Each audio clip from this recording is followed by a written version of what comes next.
Moluo onu Demon Knot Mountain'da sırtından bıçakladığında ve hatta hikayeyi çarpıttığında, Luo Feng'in hiçbir kanıtı yoktu. Zaten öfkesini içinden çıkarmasına da gerek yoktu. Her ağır yumruk onun öfkesiyle doluydu ve bu onu daha da kaygısız kılıyordu. Bu serseri aslında, anında ağır hasar gören ve yüzüne yumruk yiyen Moluo, uzuvları kırıldığı için kendini savunamadı bile. Direnmenin bir yolu olmadığını fark edene kadar birkaç saniye mücadele etti. Sadece orada yatıp Luo Feng'in ona yumruk atmasına izin verdi. Lu Feng, Moluo içeride kükredi. Aynı anda hızla sanal evren ağını terk etti ve bedeni anında ortadan kayboldu. Pat! Luo Feng'in yumruğu havaya çarptı ve aşağıdaki taşa inip onu parçaladı. Ancak o zaman ayağa kalktı. Yemek masasının yanında. Kurt adam Ke Luofu, Yu Feng, Bolin ve Long Yun olay yerinden şok oldular. Ölümsüz kel adam bile hafifçe kaşlarını çattı. Benim hatam. Luo Feng ayağa kalktı. Döndü ve gruba mutlu ve parlak bir gülümsemeyle baktı. Daha önce çok kaba davrandım. Bu serseri. Kel adam başını salladı. Luo Feng gerçekten de daha önce bir hamle yapmıştı. Ancak sanal evren şirketi bu dahiler grubuna karşı çok gevşek davranıyordu. Yol seçildikten sonra her şeyin yalnızca onların iradesiyle seçilmesine izin veriliyordu. Sanal evren ağı içindeki mücadeleye gelince, bu onlar için pek bir şey ifade etmiyordu. Sanal evrende ne kadar savaşmış olursanız olun kimse ölemezdi. Dolayısıyla sanal evren şirketinin bu tür şeyleri umursamadığı ve yönetmediği bile oldu. Tek şey şuydu. Bilinçaltında bu dahiler grupları sonuçta eşsiz yeteneklere sahipti. Dolayısıyla genellikle görünüşlerine önem veriyorlardı. Hatta sanal evren şirketinden üst kademe bir ölümsüz geldiğinde, şirketin üst kademesini temsil ediyordu. Doğal olarak insanlar böyle şeyler yapmazdı. Ancak Luo Feng yine de buna devam etti. Peki ya onu döversem? Kabayım. Ne olmuş yani? Luo Feng düşündü. Masanın yanındaki kel adam başını salladı ve ayağa kalktı. Luo Feng'e baktı. Gerçekten de gerçek Yan İmparatoru'nun bir öğrencisi. Tıpkı öğretmenin gibi. Patlayıcı ve ateşli. Ancak bazen kendini kontrol edebiliyorsun. Ben iznimi alacağım. Bitirdikten sonra gitti. Masada sadece Ke Luofu, Yu Feng, Bolin, Long Yun ve Luo Feng kalmıştı. Kötü, dedi Bolin. Aslında bir hamle yaptın. Long Yun, daha önceki saldırıdan sonra Luo Feng'e baktığında Luo Feng'in kemiklerinin derinliklerinde çılgın bir çizgiye sahip olduğunu görebildiğini söyledi. Onu yenmezsem dayanılmaz olurdu. Bunu yaptıktan sonra harika hissettim. Luo Feng, koltuğuna doğru yürüyüp otururken yüksek sesle güldü. Şarabını kaldırdı ve bir yudum da içti. Şimdi çok daha iyi hissediyorum. Moluo'nun utanmazlığını. Eğer bunu dışa vurmasaydım, dayanamazdım. B.T. Utanmaz. Long Yun kaşlarını çattı. Bolin ve Yu Feng'in gözlerinde merak vardı. Topladıkları bilgilerden ve onunla kısa etkileşimlerinden dolayı Moluo'nun iyi bir adam olması gerekiyordu. Şu Moluo çok entrikacı. Yanında kurt adam Ke Luofu aniden konuştu. Geri kalanların hepsi ona baktı. Bundan biraz acı çektim. Kurt adam Ke Luofu, Luo Feng'e baktı. Ancak görünüşe göre Luo Feng daha fazlasını kaybetmiş olmalı. Neredeyse küçük hayatımı kaybediyordum. Luo Feng dalga geçti. Moluo hızla kendi villasındaki sanal evrenin ilkel bölgesine geri döndü. Bu Luo Feng gerçekten bir hamle yaptı. Hamle yapmaya cesaret etti mi? Üst kademe ölümsüzden önce hamle yapmaya cesaret mi etti? Moluo savaşmak için can atıyordu. Sanal evrende birine saldırmak kimseyi öldüremezdi. Ancak Luo Feng saldırı konusunda çok acımasız ve sinsiydi. Aslında anında 4 uzvunu kırdı. Bu yüzden karşı koymasının hiçbir yolu yoktu. Hatta Luo Feng onun üzerine oturdu ve şiddetli bir şekilde yüzünü parçaladı. Öfkelenmek. Vücudunda herhangi bir yaralanma yoktu ama utanç. Hasardan çok daha dayanılmazdı. Utanç. Aşağılama. Bu Luo Feng. Bu Luo Feng. Moluo intikam almak için dişlerini gıcırdattı. Hiçbir yolu yoktu. Bu saldırı tamamen tek taraflıydı ve çaresizdi. Toplantı bittikten sonra Bolin, Ke Luofu, Yu Feng ve Long Yun'un iyi bir gösteri izlediği söylenebilir. Moluo öfkeyi içinde tuttu. Luo Feng ise kaygısız ve mutluydu. 2 gün. Yarışma savaşları resmi olarak başlıyordu. Luo Feng'in ilk rakibi, Bolan'dı. Long Yun aslında bir tehdit değil. Onu hemen halledeceğim. Moluo karanlık, sessiz çalışma odasında oturdu. Bir ekranı açtı ve hızlı bir şekilde Luo Feng ile Bolan'ın izlemesi gereken maçı seçti. Moluo daha önce Bolan tarafından onu öldürmeden önce ağır şekilde yaralanmıştı. Dolayısıyla küçük Bolan olmaya cesaret edemiyordu.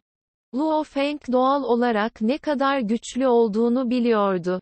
Luo Feng, Cennet Köprüsü'nün 7 seviyesini geçen 4 savaşçıyı yendiğinden bu yarışma savaşlarına katılma hakkına sahipti.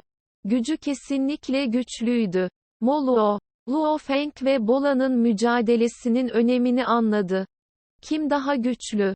Ekrana baktı. Umarım Bolan Luo Feng'e iyi bir ders verir. Ekrandaki sahne okyanusun üzerindeki havaydı. Luo Feng ve Bolan'ın dövüşü çok heyecan vericiydi. Biri kılıç dünyasını kullanırken diğerinin ana alanı ve destek olarak zamanı vardı. Saldırıları korkunç ve öngörülemezdi. İkili hiç durmadan savaşırken, her ikisinde de belirgin bir avantaj olmadan zamanın akışı sürekli değişiyordu. Bu Luo Feng gerçekten Bolan'la eşleşebilir mi? Moluo kaşlarını çattı. İyi değil. Luo Feng kazanmak üzere. Okyanusun üzerindeki uçsuz bucaksız gökyüzü tamamen bir bıçak dünyasına dönüşmüştü. Sayısız miktarda bıçak enerjisi dönüyordu. Luo Feng kara bulut mekiğinin ortasında havada duruyordu. Önünde, 2 güçlü bıçak enerjisi ipliği yoğunlaşmıştı. Uzakta beyaz cübbeli ve kan kırmızısı kanamayı kullanan Bolan açıkça yorulmuştu. Orada göğsünden bacaklarına kadar vücudunda çok sayıda ağır yara vardı ve beyaz elbiseyi taze kan lekelemişti. Luo Feng, sen o zamana göre çok daha güçlüsün. Bolan Luo Feng'e baktı. Sen de çok güçlüsün. Luo Feng Bolan'a baktı. Ancak bu savaşı artık bitirelim. Getir onu. Bolan ona baktı. Aslında Luo Feng dövüşün başlarında Bolan'ı ağır yaraladığında savaşın sonu çoktan belirlenmişti. Chiyu, altın köken kanunları ve uzay köken kanunlarıyla aşılanmış 2 iplikçik bıçak enerjisi gökleri parçaladı. Ayrıca 2 iplikçik yoğunlaştırılmış bıçak dünya enerjisiydi. Bolan'a 2 taraftan hızla saldırdı. Ve ağır yaralı Bolan hızla kaçtı. Ancak yaralarından etkilenmişti. Kılıcın enerjisinin bir parçasını zar zor engellemişti. Diğeri alnını delmişti. Gürültü. Kılıç dünyası dağıldı ve sayısız altın ışık hızla Luo Feng'in sırtındaki koyu altın rengi uzun çubuğa geri döndü. Bolan'ın bedeni göklerden uçsuz bucaksız okyanusa indi. Luo Feng havanın ortasından düşen cesede baktı. İçten içe şok oldu. Aslında Bolan'a saygılı davranmıştı. Gücünün tamamını bir anda alıp onu yok etmemişti. Yalnızca bir kısmını onunla güzel bir kavganın tadını çıkarmak için kullanmıştı. Ancak yine de Bola'nın gelişme hızı karşısında şok oldu. Önce, Nanshen silahının kılıç dünyasıyla birlikte ruh enerjisinin yaklaşık 300 katını serbest bıraktığında, ancak o zaman Bola'nı öldürmek için 2 iplikçik bıçak enerjisini serbest bırakabildi. Göksel Köprü'nün 7 katını Bolan'dan çok daha erken geçtim. Ancak eğer şeytan notu mirasını almasaydım, eğer ruh basıncı avantajım olmasaydı, o zaman onun dengi bile olamazdım. Luo Feng içten içe şok olmuştu. Bola'nın gücü aslında Sajin, Ge ve Ninan'dan çok daha güçlüydü. Muhtemelen kimyager Yu Feng ile karşılaştırılabilecek durumdaydı. Bola'nın gelişimi çok şok ediciydi. 7 seviyeyi sadece 2 yıl önce geçmişti. Gücü zaten ilkel bölgenin Moluo'suna yakındı. Bu, Luo Feng'i ruh enerjisini yükseltmek zorunda bıraktı. Kazanmadan önce 300 kereye kadar. Elbette, eğer Luo Feng ruh basıncını kullansaydı ve ruh enerjisini 1800'ün üzerine çıkarsaydı, savaş anında sona erecekti. Öğretmen haklıydı. Şöyle düşündü. Bola'nın uzaydaki yeteneği yasalar inanılmazdır. Odaklandığı anda gelişme hızı şok edici olur. Evrenin ilk kaos tableti, en zoru ve aynı zamanda en güçlüsüydü. Luo Feng ışınlandı. İlk savaşı, Luo Feng'in Bolan'a karşı zaferi. Sonuçlar: 1 galibiyet, 0 beraberlik, 0 mağlubiyet. Sessiz çalışma sırasında Luo Feng ve Bolan arasındaki savaşın görüntülerini izlemeyi bitirmişti. Yardım edemedi ama başını salladı. Bu Luo Feng gerçekten de güçlü. Bolan'la kıyaslanabilir. Bir gülümseme ortaya koydu. Ancak Bolan'ı yeneceğimin garantisi var.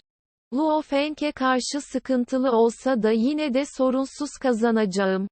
HIMM 2. Maç başlamak üzere. Rakibim Luo Feng. Luo'nun gözleri vahşilikle parladı. Luo Feng, bu maçla sana umutsuzluğu tattıracağım. Mutlak başlangıç. Luo Feng'in villasının çalışma odasında meydana gelen diğer 2 savaşı izliyordu. Luo, Longyun'a karşı anında zafer. Luofu, Yu Feng'e karşı biraz sıkıntılıydı ama Luofu yine de kazandı. Wolfman Luofu kesinlikle çok güçlü. Luo Feng anında rahatlama hissinden, kendi gücünden vazgeçti. Çok açıktı. İblis notu mirasını aldığı için ruh enerjisi genliği 20 kattan fazla artmıştı. Bu onun Sajin, Ge, Ninan ve diğerlerini çok geride bırakmasına neden olmuştu. Kimyager Yu Feng, bir kimyager olarak çok tuhaftı. Biraz zahmetliydi ama yine de kazandı. Sadece kurt adam Luofu, ne kadar uğraşırsa uğraşsın kazanamadı. Ruh enerjisi genliğim güçlü olmasına rağmen, kavrayışım yeterli değil. Hala Nanshen silahının kel dünyasının 2 seviyesi olan her şeye gücü yetene ulaşamıyorum. Şu anda yalnızca 1 seviyenin zirvesinde sayılabilirim, diye düşündü. Nanshen silahlanmanın 6 seviye bıçak dünyası 3 seviyeye ayrılabilir. 1 seviye, bir iplik bıçak enerjisi toplamak. Bıçak enerjisinin daha fazlasını yoğunlaştırmak kişinin 2 iplik, 3 iplik oluşturmasına izin verdi. Kullanılan mesafe arttırılabilir ve yavaş yavaş daha fazla iplik toplanabilir. 2 seviyede, bıçak enerjisi herhangi bir yerde hızla yoğunlaştırılabilir. Örneğin onu aniden rakibin kafasının arkasında yoğunlaştırıp onu anında öldürmek. 3 seviye daha da saçmaydı. Tüm bıçak dünyasını tek bir bıçağa yoğunlaştırabilir. Bu tek bıçak tüm dünya enerjisini aşılayabilir ve rakibi anında öldürebilir. Şu anda Luo Feng yalnızca 1 seviyenin zirvesindeydi. Bu, hukuk anlayışı açısından güçlü bir şekilde ruh enerjisinin genliğine dayanıyordu. Ancak bu birkaç yıllık çalışmanın onun gelişimi üzerinde bir sınırı vardı. Luo Feng 2. Temel bölge yarışması savaşınız başlamak üzere. Rakip Mo Luo.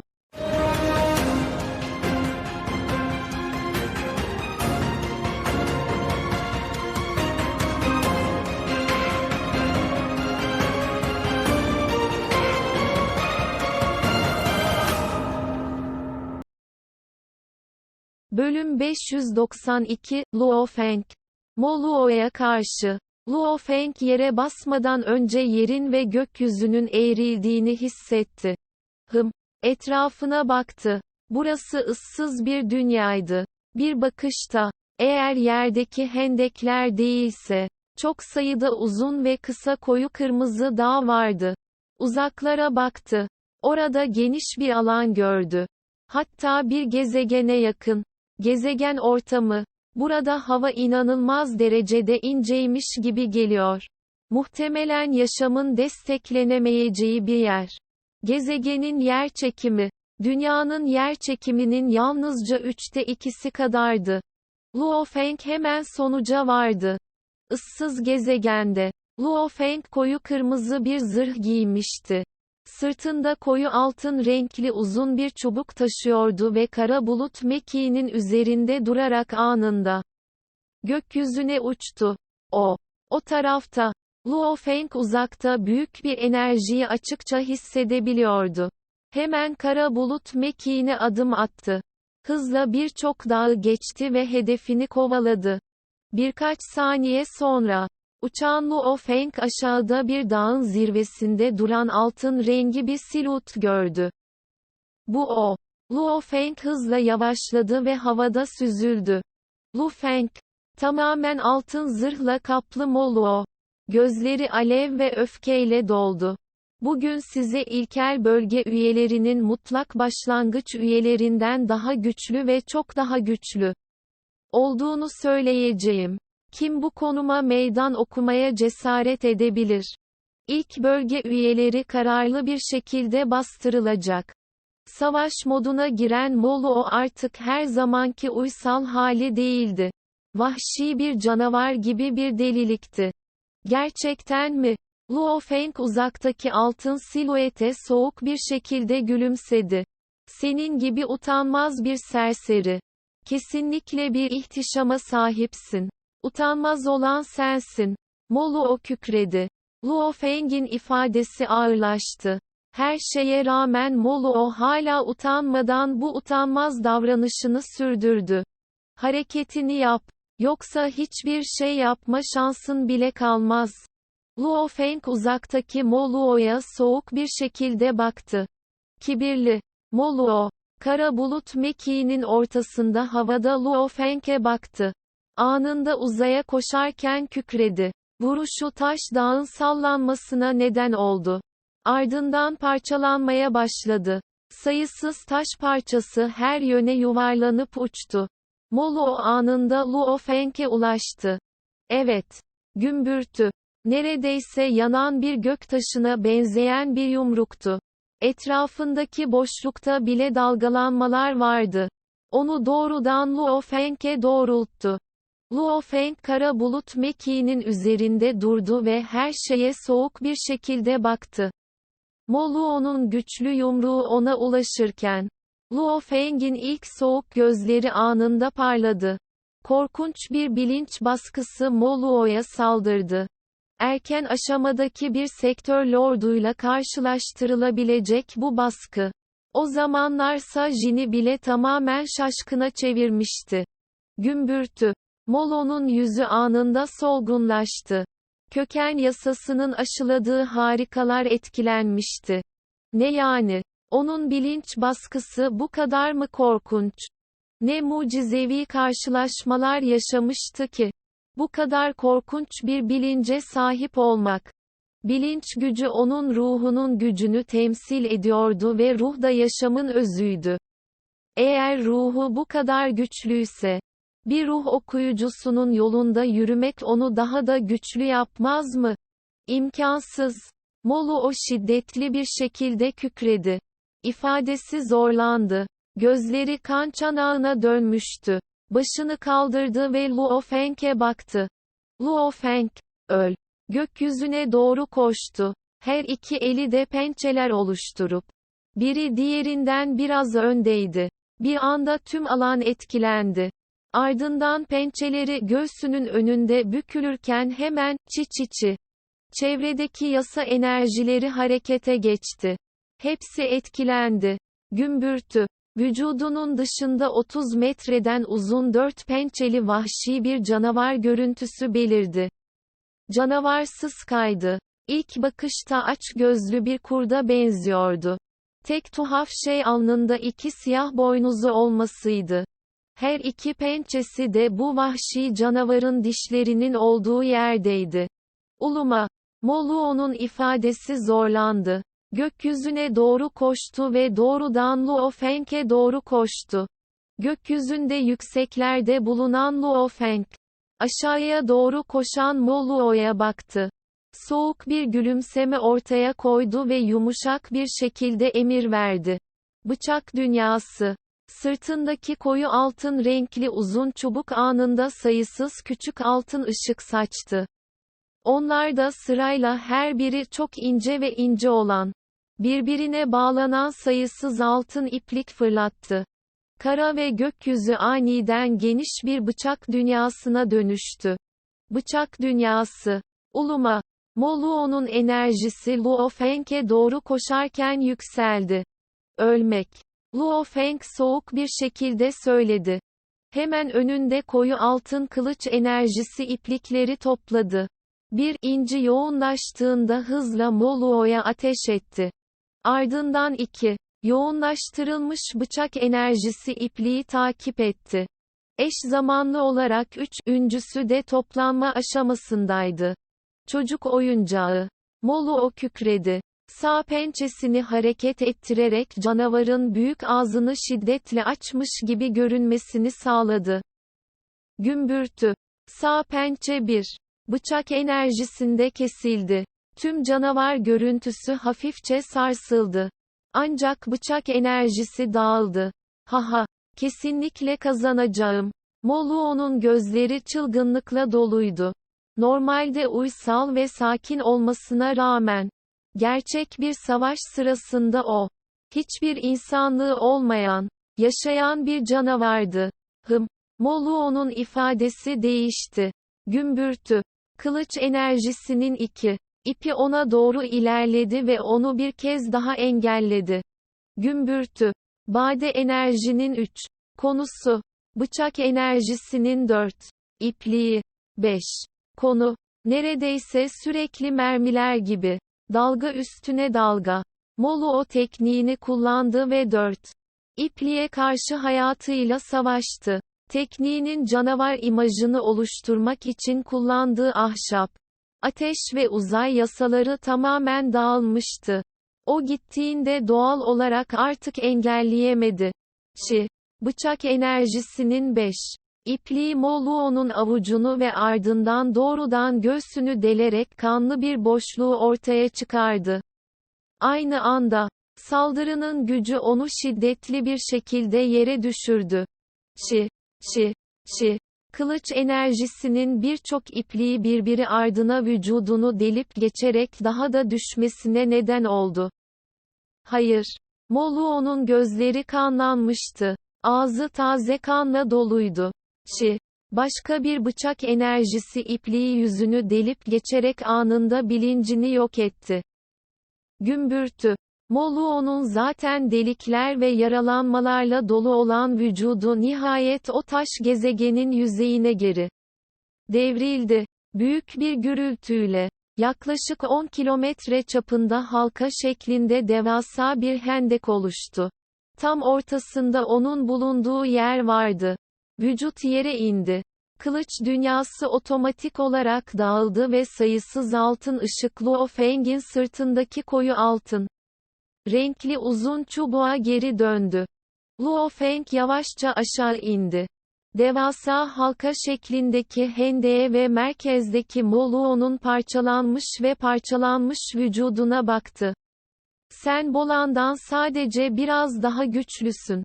Eğer sadece 3 veya 4 iplikçik bıçak enerjisini birlikte kullansaydım, ben seni anında öldürürdüm. Ancak ben bunu yapmadım. Hepsini birer birer kullandım ve yine de ölümün garantiydi. 2. Savaş. Luo Feng, Moluo'ya karşı. Luo Feng kazandı. Sonuçlar 2 galibiyet, 0 beraberlik, 0 mağlubiyet. Luo Feng ışınlandı.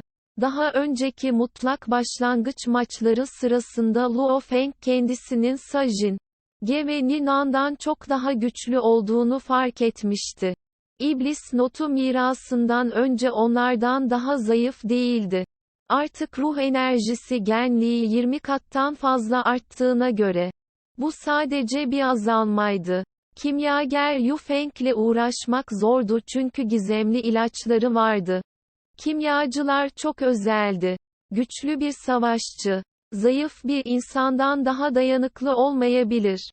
Bu sadece olasılık açısından kimyagerlere karşı koyabilenlerin genellikle daha güçlü olduğu anlamına geliyordu. Kimyager Yu Feng'in başa çıkılması zor olması dışında kurt adam Ke Luofu ile başa çıkmasının hiçbir yolu yoktu. Bolin, gücünün sadece bir kısmını kullandı ve halletti. Saygısını göstermek için ona çok fazla güç vermedi. Bu zorbalık olurdu. Moluo mu? Onu sonuna kadar zorladı. Sessiz çalışma sırasında Moluo bir kedi gibi kıvrılmıştı. Mırıldanırken başını tuttu. Bu nasıl olabilir? Aslında hiçbir savunma yeteneğim olmadan kaybettim. Bıçak enerjisi dalgasından sonra gelen dalga tarafından öldürüldüm. Zaten yapabilir. Aynı anda 4 ila 5 iplikçik bıçak enerjisini açığa çıkarın. Onun gelişimi nasıl bu kadar büyük olabilir? Sajin ile dövüşü sırasında yalnızca bir iplikçik enerjisini yoğunlaştırabildi. Ve yakın zamanda Cennet Köprüsü'nün 7 seviyesini geçti. 7 seviyeyi geçeli sadece 6 yıl oldu. 6 yıl. Moluo'nun ifadesi acıyla doluydu. Gözlerini kapattı ve mırıldandı. 6 yıldaki gelişimi o kadar büyük ki. Bolin 7 seviyeyi yalnızca 2 yıl önce geçti. Ama onun bilgilerini daha önce kontrol etmiştim. Onun bilgilerini görmüştüm. Dahiyane yarışmanın görüntüleri. Açıkçası o zamanlar zaten 10.000'den fazla hareketli görüntüyü açığa çıkarabiliyordu. Sadece uzay kanunları açısından. O zamanlar zaten korkutucuydu. Tek şey hem uzaya hem de zamana odaklanmaya çalışmasıydı. Bu nedenle geride kaldı ve gelişimi yavaştı. Şu anda ana hedefi olarak uzaya odaklanıyor. Son 200 yılın rezervleri ve eğitimi meyvelerini verdi.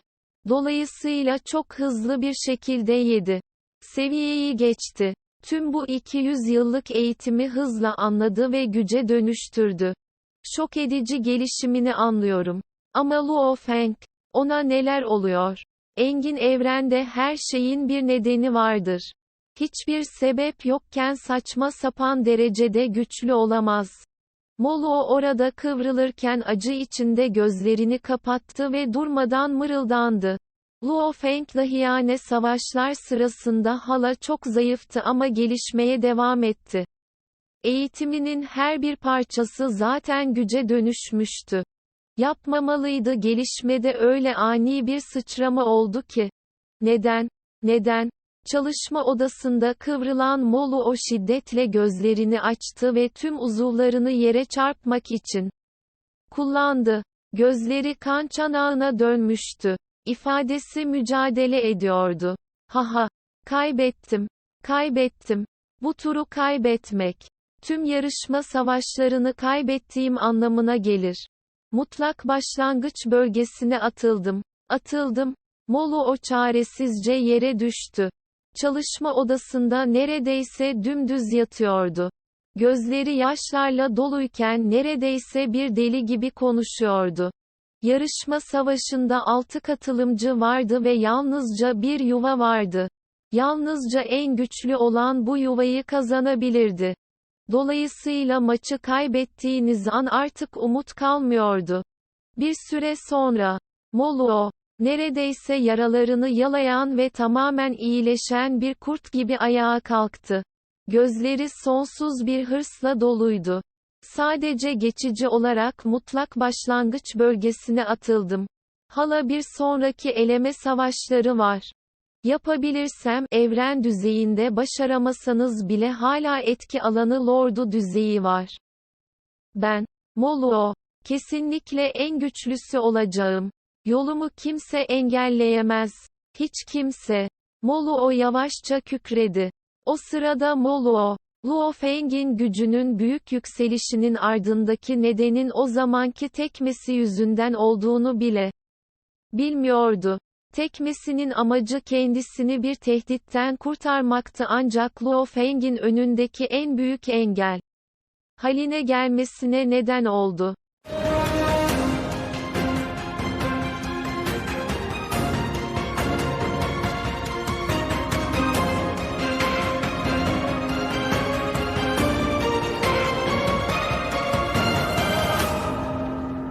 Bölüm 593, Tehdit.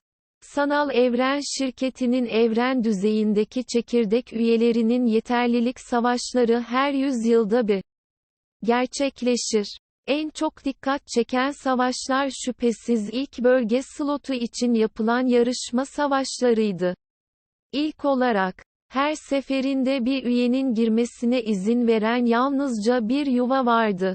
İkinci olarak, İlk bölge üyesi unvanı her çekirdek dehanın uğruna çok mücadele ettiği ve sahip olmayı dilediği bir şeydi. Güzel zafer. Ganwu evreni ülkesinin Luo Feng'i yine kazandı. Rekoru şimdiden 3 galibiyet, 0 beraberlik ve 0 mağlubiyet. Yuqiang Dağı'nın halka açık bölgesindeki bir restoranda birçok dahinin önünde ekranlar açılmıştı. Ekranda Luo Feng'in Longyun'a karşı olan maçı görüntüleniyordu. Hepsi yüksek sesle tartışıyordu. Son aşamada gökyüzü ve kara bölgelerinde yarışma savaşlarıyla karşı karşıya kalan bu dahiler için İlk bölge slot yarışması savaşları kesinlikle maçların zirvesiydi. Elbette hepsi bunları önceden tahmin etti ve atılımı kimin yaptığını görmek istedi. Bu maç başlamadan önce çekirdek üyelerin yaklaşık %100'ü Luo Feng'in şüphesiz kazanacağına karar vermişti ve sonuç tam da bekledikleri gibiydi. Luo Feng çok temiz bir şekilde savaşı kolayca kazandı. Luo Feng'in Longyun'u yenmek için kılıç dünyasını serbest bırakmasına bile gerek yoktu. Yalnızca totem sütunu yeterli olurdu. Longyun ondan çok daha zayıf. Bu grupta yarışma savaşlarında 6 kişi var. En zayıfı Longyun. Luo Feng gerçekten de daha önce Longyun'dan çok fazla şey beklemişti. Ne biliyorsun? Longyun ve Luo Feng aynı deha yarışmasından geliyorlar. O zamanlar yoldaşlardı ve hatta belki normalde iyi arkadaşlardı. Kazanmaya %100 hazır olsa bile. Rakibe saygı göstermek de bir çeşit saygı gösterme şeklidir. Lütuf. Yemek masasının etrafında oturan birkaç yüz at kuyruklu, gümüş tenli bir genç şunları söyledi. Restorandaki diğer kişiler aniden bir ses çıkardı. Bu yarışma mücadelesinde şu ana kadar 6'lı gruptan sadece 2 tanesi mağlubiyet yaşamadı. Luo Feng ve Ke Luofu. İkisi de kaybetmedi. Bu sefer Primal bölgeye giren kişi bu ikisinden olmalı. Herkes tahmin etsin. Primal bölge slotunu kim alacak? Birçok evren ülkesinden gelen dahiler hararetle tartıştıkça restoran daha da gürültülü bir hal aldı. Açıkçası çoğu kurt adam Ke Luofu'yu tercih ediyordu.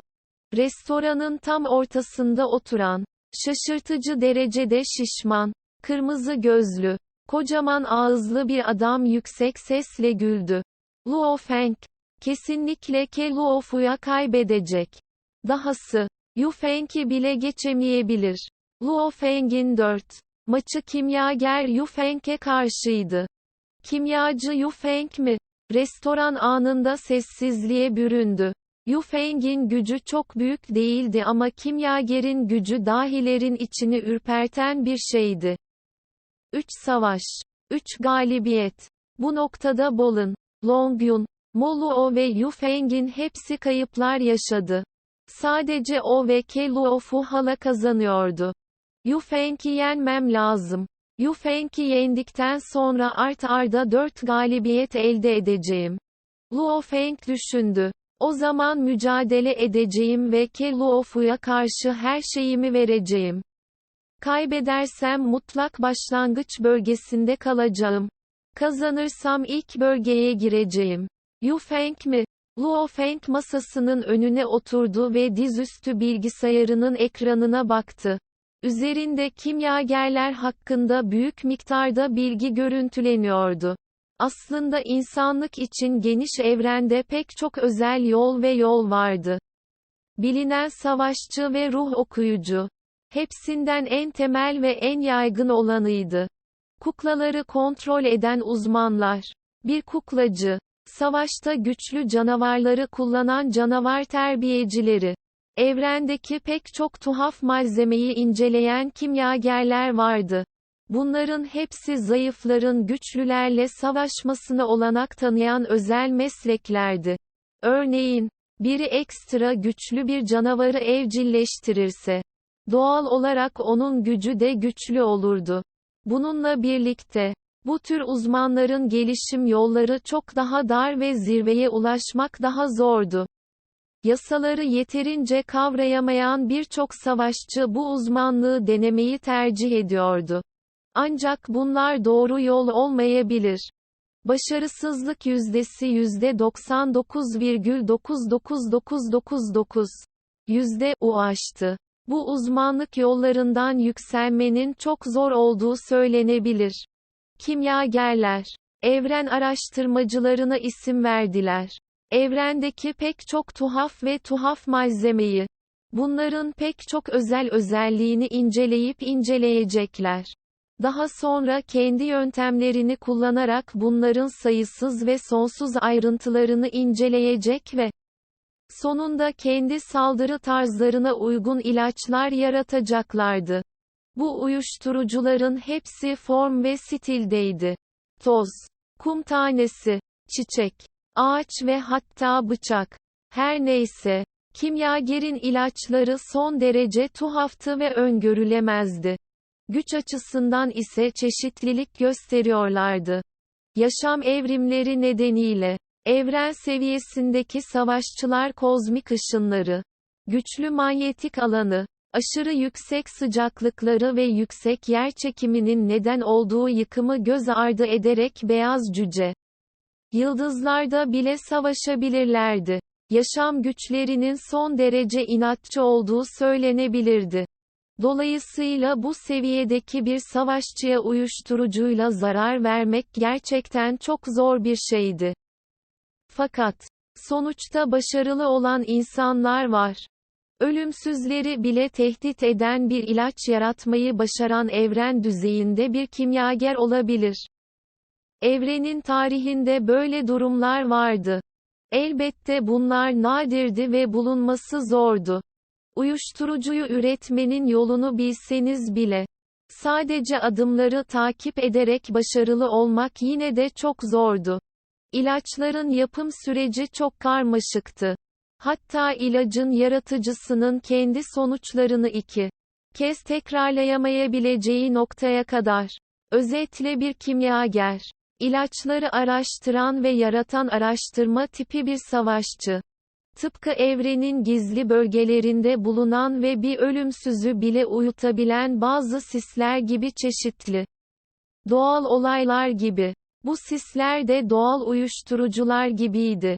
Saklama ve bırakma teknikleri üzerinde çalışıldığı sürece savaşta kullanılabilirdi. Ancak onu kontrol altına alma ve kontrol etme tehlikesi daha zordu. Kimyagerin gücü ilaçlarında yatar. Luo Feng kaşlarını çattı. Onu daha önce yendim ama bu kesinlikle tekrar kazanacağım anlamına gelmiyor. Tetikte olmalıyım. Luo Feng. İlk bölge slotu için 4. Yarışma savaşların başlamak üzere. Rakibin Yu Feng. Sanal evren sisteminin sesi onun yıllarında çınladı. Güçlü bir enerji anında Luo Feng'i sardı. Su. Arenaya nakledildi. 30.000 metrekarenin üzerinde bir alanı kaplayan ekstra devasa bir laboratuvarda, otomat laboratuvarında, yaşam laboratuvarında, enerji bölgesinde, yetiştirme bölgesinde, birçok farklı bölgede, her türden aparatın, milyonlarca parça ekipmanın bulunduğu yerde, Yu Feng'in gözleri heyecanla doldu ve beklenti. Onun ruh enerjisi ilacı kontrol ediyor ve karıştırıyordu. Luo Feng'in bilinç baskısı şok edici. Dolayısıyla bir ruh okuyucuyla normal olarak başa çıkmanın en iyi yolu, onun ruhunu istila eden ve onda kötü sonuçlar doğuracak bir ilaç kullanmaktır. O halde, bedeni aracılığıyla onun ruhunu etkileyeceğim. Zaten 1892 kez başarısız oldum. Bu sefer başarmak zorundayım. Yu Feng, ilacının en temel bileşeni olan balık kristali sıvısını aldı ve hızla karıştırdı. Aslında eleme savaşlarında daha önce Luo Feng'e yenildiğinden beri, o savaştaki hatayı hızla anladı. Çıkarımına göre balık kristali sıvısı ile eskisinden daha güçlü bir ilaç üretebilmesi gerekir. Önceki savaşta 18 numaralı balık kristalini kullandı ve Bolan'ı başarıyla yendi. Şu anda balık sıvısı 19 üzerinde çalışıyordu. Yalnızca 0,0001 saniye. Eğer zamanlamayı kaçırırsam dağılacak. Yu Feng tereddüt bile etmedi. İlaçları karıştırırken şimşek gibi devam etti veya bir esinti gibi yavaşladı. Karıştırmak için genetik enerji ve ruh enerjisi gerekiyordu. Bunlar aynı zamanda kimyagerlerden gelen ilaçların normal insanlar için geçerli olmamasının nedenleriydi. Bulaşmaya cüret ettiler. Eğer tekniği bilmiyorlarsa ve ilaçları kullanmışlarsa kendilerini etkileyebilirler. Aniden ilerideki havada bir pembe tonu belirdi.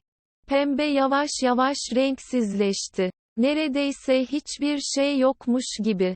Aynı anda masanın üzerindeki siyah yuvarlak top bir anda pembe topa dönüştü. Sonunda başardım. Yu Feng elini uzattı ve o pembe topu yakaladı. Aslında bu balık kristalini 19 yapmayı uzun zamandır başardım. Ancak sanal evren sistemindeki kurallar sıkıntılı. Başını salladı. Bir savaşçı ve ruh okuyucusu ihtiyaç duyduğu her türlü silahı ve zırhı kolayca alabilirdi. Ancak bir kimyagerin bu tür ilaçları talep etmesinin hiçbir yolu yoktu. Yalnızca içerikleri ve malzemeleri talep edebilirlerdi ve malzemelerin her birinin bir karışık elementin altında olması gerekiyordu. Kullanmak istediği uyuşturucu ne olursa olsun sanal evrende yaratabileceği bir şey olmalıydı. Aksi takdirde onu kullanmasına izin verilmezdi. Bu hileye karşı korunmak içindi. Yu Feng, ilk bölge slotu için 4. Yarışma savaşınız başlamak üzere. Rakibiniz Luo Feng. Sanal evren sisteminin sesi kulaklarında çınladı. Ancak o zaman Yu Feng rahat bir nefes aldı. Savaş başlamadan bir dakika önce bu ilacı yeni bitirmişti. Şansı gerçekten iyiydi. Su uzaklara götürüldü. Rüzgar iblis çığlıkları gibi uğulduyordu. Göklerde kum uçuşuyordu. Yer ve gökyüzü engin ve bulanıktı. Luo Feng koyu kırmızı zırh giymiş halde gökyüzünde duruyordu. Aşırı rüzgar ve gökyüzündeki kum saçlarını sertçe esiyordu. Çaylak. Uzakta siyah bir silüet belirdi. O da uçan bir silahın üzerinde duruyordu. Luo Feng kara bulut mekiğinin üzerinde durdu ve siyah cübbeli Yu Feng'e baktı. Sadece onun inanılmaz derecede sakin gözlerini görebiliyordu. Herhangi bir kimyager ya son derece sakin ya da aşırı derecede tutkuluydu. Aksi takdirde birçok başarısızlıkla baş edemezlerdi. İlaçlarını araştırırken, geçen sefer kazandın. O zamanlar sana bir e-posta göndermiştim. Bir dahaki sefere bu kadar şanslı olmayacağını söylemiştim. Yu Feng'in sesi tedirgindi. Aslında, bu savaştan önceki son anda nihayet uyuşturucumu 19 bitirdim. Bu benim şansım ve senin çöküşün. Saçmalamayı kes. Luo Feng'in gözleri heyecanlıydı. Eczacı. Kimyagerlerle olan deneyimi çok azdı. Luo Feng'in mesleği olanlara saygısı vardı. Kimyager olabilmek ve liderlik edebilmek için. Hepsi inanılmaz insanlardı. Hadi dövüşelim. Luo Feng uludu. Gümbürtü. Hemen her yöne sayısız altın rengi ışık fırladı. Anında gökyüzündeki kumların tümü yok oldu. Sonsuz bir bıçak dünyası haline geldi. Beyaz engin bıçak dünyası. İçinde dönen balıklar gibi sayısız bıçak enerjisine sahipti ve Luo Feng, bu bıçak dünyasının tanrısıydı. Tek hükümdar. Yoğunlaşın.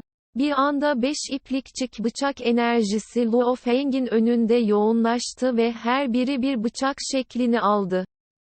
Ha ha ha. Siyah cübbeli Yu Feng yüksek sesle güldü. Aynı anda vücudundan her yöne sayısız siyah iplik fırladı. Luo Feng'i sarmayı amaçlayan bir ağ oluşturmak için sayısız ipliği kontrol etmek için ruh enerjisini kullandı. Gitmek. Luo Feng saldırmak için kılıç enerjisini göndermek üzereyken aniden vücudunun her yerinde delici bir acı hissetti.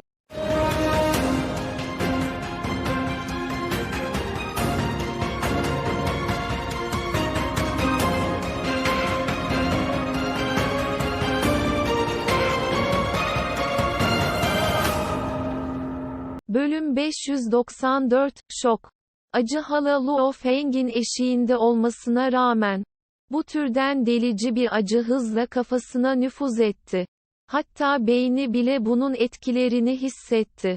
Neredeyse sayısız radyoaktif delici ağrının dalgaları ve dalgaları. Karıncalar beynini ısırsa, iradesi yeterince güçlü olmayan evren düzeyindeki bir dahi bile buna dayanamaz. Bunların hepsi ikinci konulardı. En önemli şey şuydu. Bilinç. Kişinin bilinci beyninin derinliklerindeydi. Bir evren seviyesinin ruhu da o bilincin içindeydi. Sanal evrende simül edilen bir vücut doğal olarak tipik bir normal vücuttu. Dolayısıyla A'da da, Luo Feng'in zayıf noktası bilinciydi. Acı beyninin her tarafına yayılmış. Bilincine nüfuz etmiş. İçinin ürpermesine neden olmuştu. İlaç 19'un vücuda saldırısı daha zayıf. Beyne karşı daha güçlü ve zihinsel etkisi mutlak seviyeye ulaşmış olsa da doğal olarak bilinci etkileyebilir ve bu yapıldığında ruh okuyucusu mutlaka düşer. Silahının üzerinde uzaktan uçan Yu Feng'in gözleri parladı. Doğrudan Luo Feng'i işaret etti. Git ve öl. Sayısız iplik Luo Feng'e doğru hızla hücum eden keskin bıçaklar gibiydi. Ne kadar dahi olursa olsun. Bu vücut, sanal evren şirketi tarafından simül edilen normal bir evren seviye 9 bedeniydi. Kesinlikle anında yok edilirdi. Ezici sayıda bıçağa karşı Luo Feng'in gözleri dondu. Bastır. Güçlü iradesi, ruhunun bir kaya gibi olmasına neden oldu. Bilinci sarsılsa bile, irade ve bilincini, ruh enerjisini güçlü bir şekilde kontrol etmek için kullandı. Neredeyse çalkantılı sularda bir gemiyi dengelemek için askerlerini yönlendirme yeteneğini kullanan bir general gibi. Vücuduna çılgınca girip zehri yok etmek için genetik enerjisini ve ruh enerjisini aynı anda kontrol ediyor. Gökler ve yerler harap olsa bile hiçbir şey beni etkilemez. Gümbürtü. Luo Feng. Kara bulut mekiğinde arkasında bir görüntü bıraktı ve hızla kaçtı. Aynı anda saldırmak için kılıç dünyasını kontrol ederek sayısız siyah ipliği etkileyerek gözleri öfkeyle bağırırken, Yu Feng, öl!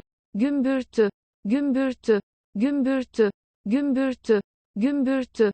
5 altın gökkuşağı gibi 5 yarı saydam koyu altın bıçak şeklindeki yoğunlaştırılmış bıçak enerjisi. Gökyüzünü yırtıp siyah cübbeli adama ateş etti. Fırlatılırken 5 gökkuşağı evrenin uzay yasalarıyla birleşmiş. Çevrede çıplak gözle görülebilen dalgalar görülebiliyor. Uzayda oluşan bıçak dünyası inanılmaz derecede güçlü bir baskı etkisi oluşturmuştu.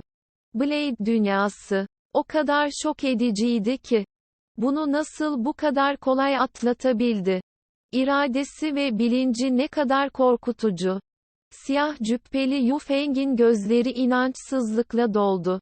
Bıçak enerjisinin iplikleri, vücuduna tekrar tekrar atılan lazerler gibi. Siyah cübbesini taze kanla lekeledi. Vücudu doğrudan havadan düştü. Gözleri hala inançsızlıkla doluydu. Bir kimyager, araştırmacı ve yaratıcı olarak uyuşturucunun etkileri konusunda çok açıktı. Hatta ilaçları kendi üzerinde test ettiği noktaya kadar. İlaç 18'in, hele ilaç 19'un etkilerini bile bastıramadı. Ancak Luo Feng bunu tamamen bastırdı. Parçalanmış ve parçalanmış vücut kuma indi. Luo Feng yanına indi. İlaçların zihinsel durumumu delip bilincimi gürlemedikçe beni asla etkileyemezler. Sanal evren sistemi Luo Feng'i dışarı taşıdı.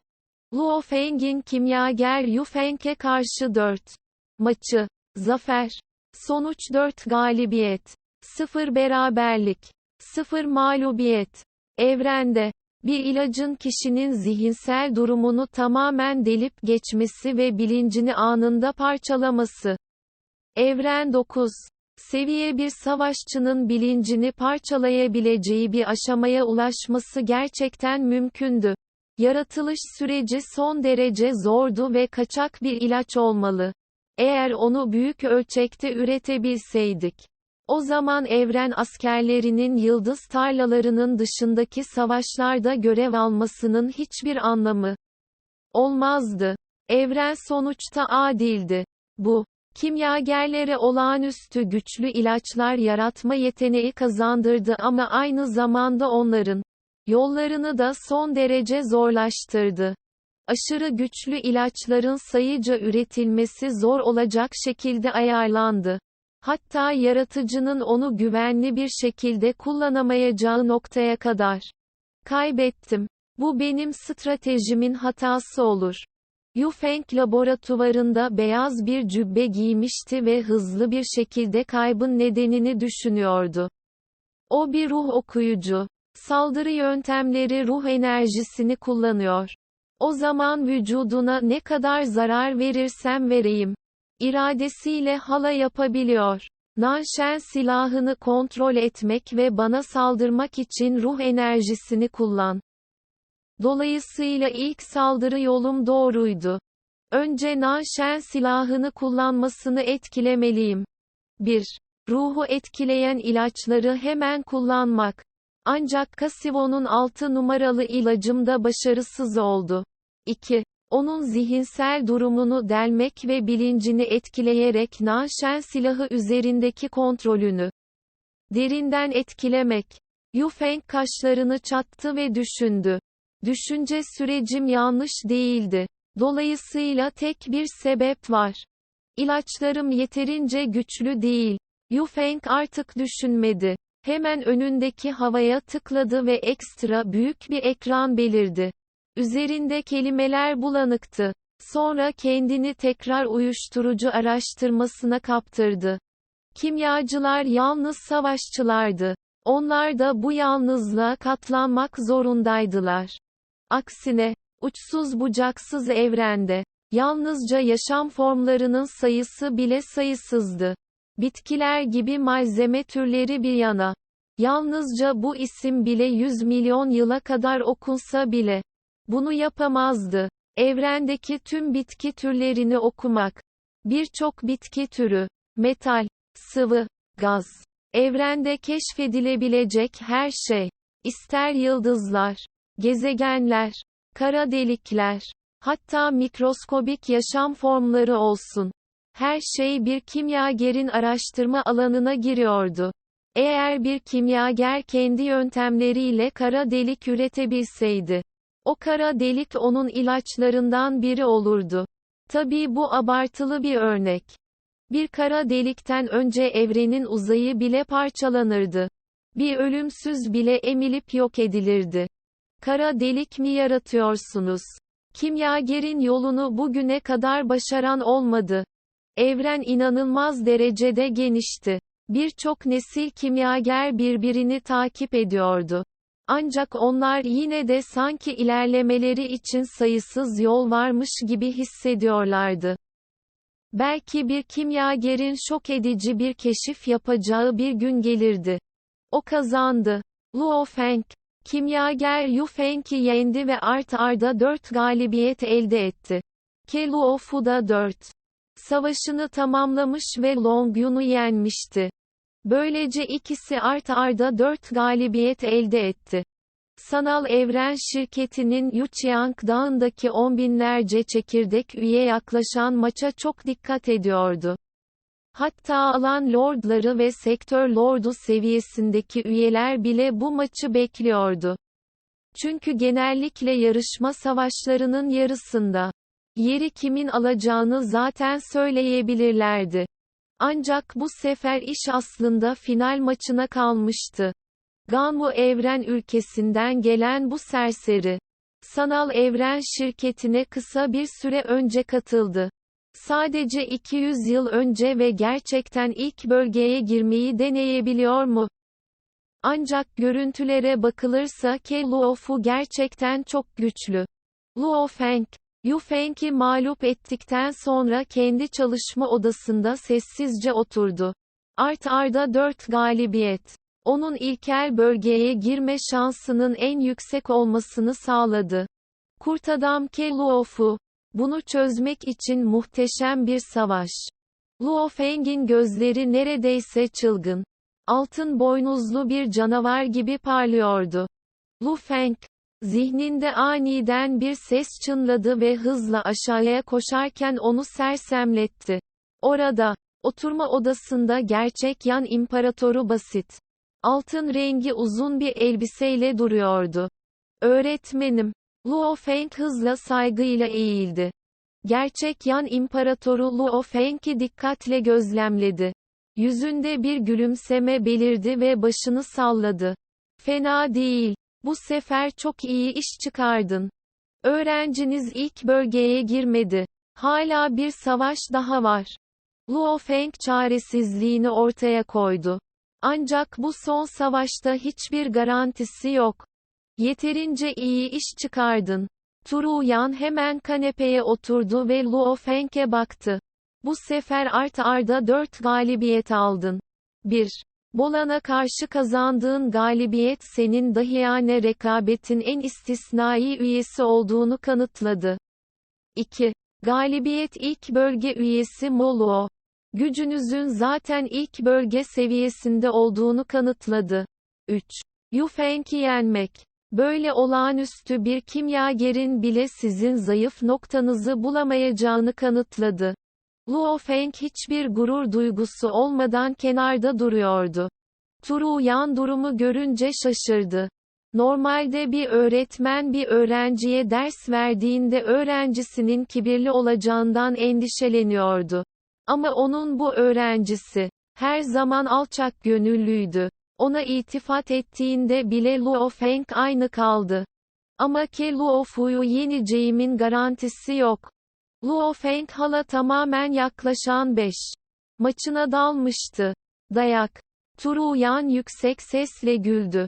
Kahkahası tüm oturma odasında çınladı. Öğretmen, Luo Feng merakla sordu. Bu sefer tüm eleme mücadelelerinizi izledim. Dolayısıyla Ke Luofu ile aranızdaki mücadeleyi de gördüm. Gerçek Yan İmparatoru gülümsemelerle doluydu. Sanırım artık Cennet Köprüsü'nün 8 seviyesini geçme yeteneğine sahip. Ne? Luo Feng geniş gözlerle baktı. 8 seviyeyi geçmek mi? Cennetsel Köprü'nün her seviyesini geçmek inanılmaz derecede zordu. Tüm sanal evren şirketinin evren seviyesindeki çekirdek üyeleri arasında yalnızca ilkel bölgenin en güçlü Feituo'su 8 seviyeyi geçmişti. Feituo, tek ve tek. Kurt adam Ke Luofu da 8 seviyeyi geçebilir mi? Başkaları bunu söyleseydi Luo Feng bunu bir şaka olarak algılardı. Ama bu kendi öğretmeninden geliyordu. Ölümsüz, evren ülkesi lideri olmaya en yakın kişiydi. Ke Luofu'nun önceki eleme mücadelelerinin görüntülerini gördüm. Daha önce o kadar güçlü değildi. Gücü son birkaç yüzyıl içinde patladı. Turuyan oraya oturdu ve yavaşça çayını yudumladı. Göksel Köprü'nün 8 seviyesini geçerken, Feituo dışında, ona eş olabilecek başka evren seviyesinde çekirdek üye yok. Luo Feng sessizleşti. Öğretmeninin getirdiği haber onu şok etmeye yetti. Karamsarlığa kapılmayın. Gerçek Yan İmparatoru güldü. Bu savaş zaten sanal evren şirketinin üst kademelerinin çoğunun dikkatini çekti. Kurt adam Ke Luofu çok olağanüstü. Sizin gelişiminiz de çok şok edici. Dolayısıyla ikiniz de büyük kazanç elde ettiniz. Tanınma ve dikkat. Bu raundu kaybetseniz bile, bir sonraki eleme mücadelelerinde ilk bölgeye girebileceğinize inanıyorum. Bu sefer imkansız mı? Luo Feng derin bir nefes aldı. Kendi gücü zaten 7 seviyenin zirvesi olarak kabul ediliyordu. Kurt adam Ke Luofu hala onu tamamen bastırmayı başarmıştı. Gerçekten de 8 seviyeyi geçme gücüne sahipti. Yarışma savaşlarının son savaşı. Görünüşe göre bu hareketi kullanmam gerekiyor. Luo Feng içinden şöyle düşündü. Belki hala kazanma şansım %30'dur. Bu hareketi, hile yapma hareketini daha önce hiç kullanmamıştı.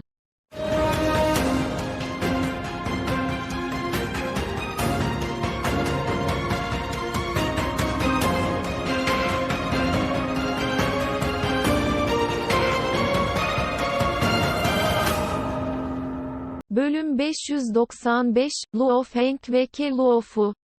Son savaş. Luo Feng ve Ke Luofu. Son savaş. Kişi yalnızca bilincini sanal evren ağına gönderdiğinden. Sanal evrende savaşan dahilerin hepsi sanal evren ağı tarafından simül edilen aynı evren seviye 9 bedenlerine sahipti. Herkes aynı yapıya ve fiziksel bedenlere sahipti. O halde Luo Feng'in gücünü arttırmanın herhangi bir yolu kişinin bilincine güvenmek zorunda kalacaktı. Nasıl güçlenecekti? Moşa klanının üyesi Uzay'ın sevilen bir çocuğuydu. Altın boynuzlu yaratığın sağ pençesi onun en güçlü kozuydu. Hatta onun toprak bedeni bir kan savaşçısıydı. Ancak bunların hepsi işe yaramazdı. Luo Feng'in sanal evrende kullandığı vücut normal bir vücut olduğu için Moşa klanının özelliklerine ve kan nehri gücüne sahip değildi. Ve Luo Feng'in gerçek hile yöntemi şuydu. Doğal yetenek. Güçlensin. O zamanlar, altın boynuzlu canavar yeryüzünde kafası uçurulduğunda, öfkelendi ve doğal yeteneğini serbest bıraktı. Güçlendi. Saldırı güçleri sadece patlamakla kalmadı. Uçma hızı bile çok arttı. Daha sonra Luo Feng onu geri aldıktan sonra, Bir zamanlar altın boynuzlu yaratığın doğal yeteneğinin güçlenmesine izin vererek hibrit bakır özü parçasını kontrol ederek Nuolan Shan ailesinden seçkinler grubunu yok etmişti. Doğal yetenek, her şeyi, bedeni, ruhu, her şeyi güçlendirdi. Bir anda ikiye katlandı. Güçlenmenin etkisi altında kişinin hızı, gücü, bilinci vesaire, bir kereliğine artacak. Yani 2 katına çıkacaktı. Kişinin bilinç gücünü 2 katına çıkarmak. Luo Feng'in sanal evren ağı içindeki bilincinin doğal olarak 2 katına çıkmasına olanak tanır. Savaş anında, gerçek dünyadaki altın boynuzlu canavarın güçlendirme yeteneğini serbest bırakmasına izin vereceğim. Anında çekirdekteki ruhum güçlenecek ve bilincim 2 katına çıkacak. Daha güçlü bir bilinçle, ilk önce gücümü artıracak, o zaman Nanshen silahı üzerindeki kontrolüm ve gücüm daha güçlü olurdu. Luo Feng düşündü. Daha güçlü bilinç baskısı. Daha güçlü Nanshen silahı. Bu gerçekten de Luo Feng'in gücünün büyük oranda artmasına neden oldu. Ancak bu hareket, hile olarak değerlendiriliyor. Luo Feng şöyle düşündü. Sanal evrendeki savaşların hepsi aynı vücut yapılarını kullanıyor. Bu esas olarak kişinin kanun anlayışını ve teknik gücünü, savaş deneyimini ve benzeri test etmek içindir. Ve altın boynuzlu canavarın doğal yeteneği güçlendirme yoluyla daha güçlü bilincimi gücüme eklemek için kullanmak, hile yapmak olarak kabul edilir. Fakat mucizevi karşılaşmalarım bir tür güç olarak kabul edilmeli. Çok doğru. Luo Feng düşündü. Luo Feng hile yapıyormuş gibi görünebilir. Ancak bilinci sanal evrendeyken bunu kullanabildiği için bunu yasaklanmaması ve doğal olarak hile olarak kabul edilmemesi için yaptı. Sadece hile yapmaktan şüphelenilebilir. Oturma odasında gerçek Yan İmparatoru, Luo Feng'in derin düşüncelere dalmış gibi göründüğünü gördü ve güldü. Kendini strese sokma. Bu maçı kaybetmek o kadar da önemli değil. Kim aksiliklerle ve zorluklarla karşılaşmadı ki? Ne olur? Bu seferki performansınızdan zaten çok memnunum ve Luofu gerçekten sizden çok daha güçlü. Kaybetseniz bile kimse bir şey söylemeyecek. Luo Feng başını salladı. Kendinizi sakinleştirin ve zirve durumunuzu koruyun. Turu Yan aniden ayağa kalktı ve şöyle dedi. Kazanma umudunuz pek olmasa da, bu savaş birçok insanın dikkatini çekti. Üst kademe varlıklar bile bu savaşı fark ediyor. Bu nedenle, önce her şeyinizi vermelisiniz. Kaybedersen pişmanlık duymazsın. Evet öğretmenim. Luo Feng başını salladı. Sakin ol ve dinlen. Turu Yan başını salladı ve ardından sanal evren ağından ayrıldı. Öğretmeninin ayrıldığını gören Luo Feng sessizce oturdu. Masaya baktı ve mırıldandı. Luofu, ne olursa olsun, seninle savaşmak için en büyük gücümü kullanacağım. Gücümü saklayıp ilkel bölgeyi öylece teslim edemem. Sana yuva. Sonunda kim kazanacak? Son savaşta göreceğiz. Luo Feng gözlerini kapattı ve kendini topladı. Zihinsel durum gerçekten de kişinin gücü üzerinde büyük bir etkiye sahipti. Dolayısıyla kendini sakinleştirmek ve zirve durumunu korumak çok önemli bir hazırlıktı. Mutlak başlangıç bölgesi. Yu Feng bana küçük bir sorun yaşattı. Luofu kendi şarap mahzeninde oturuyordu. İçi büyük miktarlarda birçok alkol çeşidiyle doluydu. Kocaman bir cam bardağı kaldırdı ve büyük bir yudum aldı. Gözleri beklentiyle doldu. Başka hiç kimse bir tehdit bile değildi.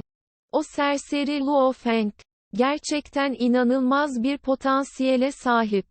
Eğer 100 yıl önce tehlikeli seviyedeki görevi gerçekleştirip Temel gücümün büyük ölçüde arttığı mucizevi bir karşılaşma kazanmamı sağlayan görev. Dünyasının büyük sırrını keşfetmeseydim, onu yenemezdim. Kurt adam Ke-Luofu içinden düşündü. 100 yıl önce yaşadığı büyük karşılaşmayı hatırladı. Hala çok heyecanlıydı. Bu karşılaşma ona yükselmek için gerçek bir şans verdi.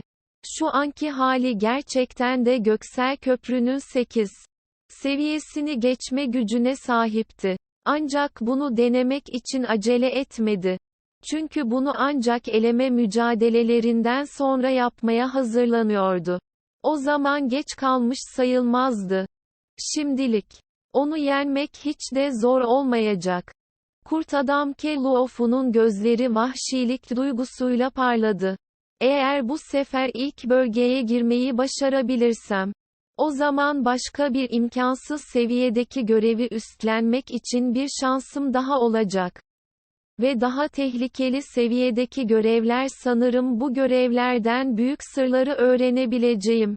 Eleme mücadelelerinin en çok beklenen mücadelesi olan Luo Feng ve Ke-Luofu arasındaki son mücadele başlamak üzereydi. Bu savaş pek çok kişinin dikkatini çekmişti. Herkes nihayet ilk bölge yuvasını kimin alacağını görmek istiyordu. İzleyenler arasında çok özel bir kişi vardı. Feng, Huzin gürültülü bir barın köşesinde oturuyordu. İçinde 4 devasa ekran vardı. Eleme mücadelelerinin birçok mücadelesini oynuyorlardı. En heyecan verici maç olan Luo Feng ile Ke-Luofu'nun başladığı anda hepsi onu izleyebilmek. Ke-Luofu'ya iltifat etmek ya da Luo Feng'in gücü karşısında şok olmak gibi tartışmalarla doluydu. Huzin köşede sessizce kocası hakkında konuşan birçok evren ülkesinden gelen dahiler grubunu dinliyordu. İçinde gurur duymadan edemedi. Kesinlikle kazanacağına inanıyorum. Huzin içinden düşündü. Sessizce kanepede oturan Luo Feng aniden kulaklarında tanıdık bir ses duydu. Luo Feng, ilk bölge yuvası için 5. Yarışma savaşınız başlamak üzere. Rakibiniz Ke-Luofu. Bu Luo Feng'in gözlerini anında açmasına neden oldu. Durdurulamaz bir kararlılıkla parladılar. Luo Feng arenaya nakledildi. Ve gerçekte, mutlak başlangıç bölgesindeki İblis Dağı'nın merkezinde, Miras Sarayı'nın miras basamaklarında, bağdaş kurup otururken kendi iç dünyasında, devasa siyah bir dağ silsilesine benzeyen altın boynuzlu canavar, devasa koyu altın rengi gözleri beklentiyle parlıyordu. Zaten hazırlanmıştı. Doğal güçlenme yeteneğini açığa çıkarmaya hazırdı. Savaş başladığı anda, onu serbest bırakacaktı. Sanal evren, yarışma savaşları, Luo Feng ve Ke-Luofu. Arenada Luo Feng gökyüzünün ve toprağın eğrildiğini hissetti. Ardından yerde durdu. Etrafına baktı. Bir bakışta sonsuz ilkel ormanları gördü. Hava biraz nemliydi. Buradaki yer çekimi dünyanınkinin yaklaşık 12 katı. Hava sıcaklığı yaklaşık 82 derece. Luo Feng anında hesaplamaları yaptı. Yüzeyindeki koyu kırmızı zırh uzun süredir mükemmel bir zırh oluşturmuştu. Hatta kafasında bir miğfer bile oluşturmuştu. Sırtındaki koyu altın rengi uzun çubuk. Bileğindeki ekran. Üzerinde bilgi belirdi. Luo Feng etrafına baktı. İlkel orman son derece yoğundu ve içini görmek zordu. Hızla gökyüzüne yükseldi ve ormanın üzerindeki havada 1000 metre yüksekliğe uçtu. Ah! Nerede o? Luo Feng kaşlarını çattı ve ardından dikkatlice onu hissetmeye çalıştı. Sanal evren sistemi normalde her iki üssü de birbirine oldukça yakın taşıyacak. Normalde birbirlerini net bir şekilde hissedecek ve algılayacaklardı. Ancak bu sefer, Luo Feng, bölgede herhangi bir yaşam ya da enerji hissi hissedemediğini fark etti. Luo Feng ilkel ormanın üzerinde havada durdu ve kükredi. Ke Luofu, dışarı çık, dışarı çıkın, dışarı çıkın, dışarı çıkın. Sesi uzayda tekrar tekrar yankılandı ve ormanın etrafında kilometrelerce uzanan güçlü dalgalar yarattı. Yuchiang Dağı halka açık bölgesi. Pek çok restoran ve barın yanı sıra çekirdek üyelerin pek çok yaşam alanı da savaşı izlemek için ekranlarını açmıştı. Yu Feng, Mo Luo'ya karşı savaş devam ediyor. Görüntüleri yakında izleyebileceğim. Bolin, Long Yun'a karşı savaş devam ediyor. Görüntüleri yakında izleyebileceğim. Luo Feng, Ke Luofu'ya karşı savaş henüz başlamadı. Lütfen bekleyin. Bu, 3 maç hakkında ekranda gösterilen bilgiydi. Diğer 2 maç kolayca görüntülendi. Hatta çoktan başladılar. Sadece savaşların en heyecan verici ve en önemli olanı. Luo Feng, Ke Luofu'ya karşı savaş henüz başlamamıştı. Neler oluyor? 3 maçın da aynı anda başlaması gerekmez mi? Luo Feng'in Ke Luofu'ya karşı savaşı neden henüz başlamadı? Neler oluyor? Bağırışlar ve gürültüyle doluydu. Köşede oturan Huzin, devasa ekrana bakarken kaşlarını çattı. Ekranda görüntülenen kelimeler çok netti. Luo Feng, Ke Luofu'ya karşı savaş henüz başlamadı. Lütfen bekleyin. Yu Feng kaybetti. Mo Luo kazandı. Long Yun kaybetti. Bolin kazandı.